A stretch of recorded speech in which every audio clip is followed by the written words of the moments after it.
La parole est à Madame Frédérique Dumas, au nom du groupe Liberté et Territoires.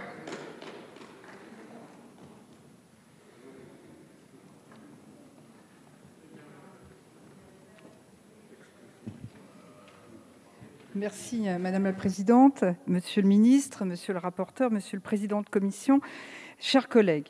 Nous examinons aujourd'hui le projet de loi dit de programmation relatif au développement solidaire et à la lutte contre les inégalités. Ce texte était très attendu et, comme vous le savez, sa présentation a entraîné une réelle déception. Pour autant, il est vrai qu'un véritable travail a pu être réalisé en commission.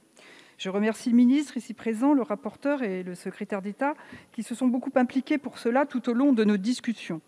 Mon collègue Bertrand Pancher a rappelé ces avancées. Je complète en évoquant le fait que vous avez également accepté que soit expressément fait référence aux droits de l'enfant comme une priorité dans le CPG et qu'il reste maintenant à l'inscrire dans le marbre de la loi. Vous avez accepté de faire des pays du G5 Sahel une priorité et de donner aux pays des Balkans occidentaux une place privilégiée. En revanche, attendu comme une grande loi de programmation, dessinant enfin une trajectoire permettant de donner de la visibilité aux acteurs, le texte ne propose cependant toujours à ce stade qu'une programmation principalement rétroactive et ne pose aucun jalon temporel pour atteindre le référentiel de 0,7% du RNB promis depuis les années 70. Monsieur le rapporteur, vous aviez appelé ce jalon temporel de vos voeux dans votre rapport remis en 2018. Vous aviez déposé un amendement en ce sens que vous avez retiré en commission. Le nouvel amendement que vous avez déposé est un recul, puisqu'au lieu d'indiquer que ce pourcentage de 0,7% devrait être atteint en 2025, il est maintenant spécifié que la France s'efforcera de l'atteindre en 2025. Nous sommes donc dans le flou le plus total, puisque, monsieur le ministre, vous avez tout d'abord indiqué en commission que votre position était négative par rapport à ce référent, puis qu'il s'agissait d'un référent historique, puis que cet objectif était déjà atteint. On n'y comprend donc plus rien du tout.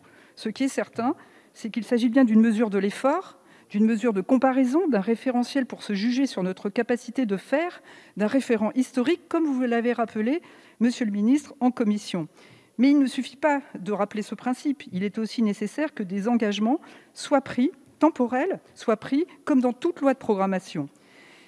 Il était aussi essentiel que des garanties complémentaires soient données, si l'on veut que ce pourcentage veuille effectivement dire quelque chose, comme vous l'avez rappelé, monsieur le ministre. C'est pour cette raison que nous demandons, à travers nos amendements, que soient également pris des engagements en valeur absolue, des fléchages vers des dépenses que nous estimons prioritaires, des ciblages vers des pays prioritaires à travers des engagements en pourcentage plus importants ou sur une base plus large. Or, nous regrettons qu'autour de ces différents enjeux, aucun véritable travail intellectuel, comme vous l'avez rappelé, monsieur le président de commission, de clarification des engagements et de leur nature n'ait été mené depuis le début du mandat par l'exécutif ou par la majorité, soit maintenant depuis 4 ans. Les 0,7% n'ont en effet de sens que si le montant du RNB n'est pas affecté par des crises conjoncturelles qui le font chuter, que si les dépenses comptabilisées ne sont pas des artifices, certes permis par les critères de l'OCDE, mais éloignés de toute réalité sur le terrain, que s'il y a bien rééquilibrage des prêts vers les dons et, dans une certaine mesure, vers le bilatéral. La France s'est battue au niveau européen pour que le plan de relance fasse une part plus que majoritaire aux dons pour affronter la crise, et nous avons dénoncé les pays dits frugaux. Et ce que nous voulons pour nous-mêmes, nous le refusons dans le cadre de notre aide publique au développement.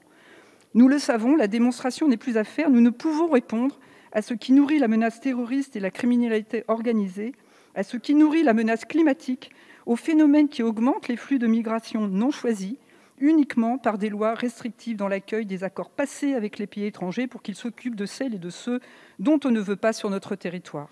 Cela passe par sortir les populations de la précarité et de la vulnérabilité, amorcer un cercle vertueux de croissance durable, répondre aux enjeux écologiques, sanitaires, éducatifs et culturels.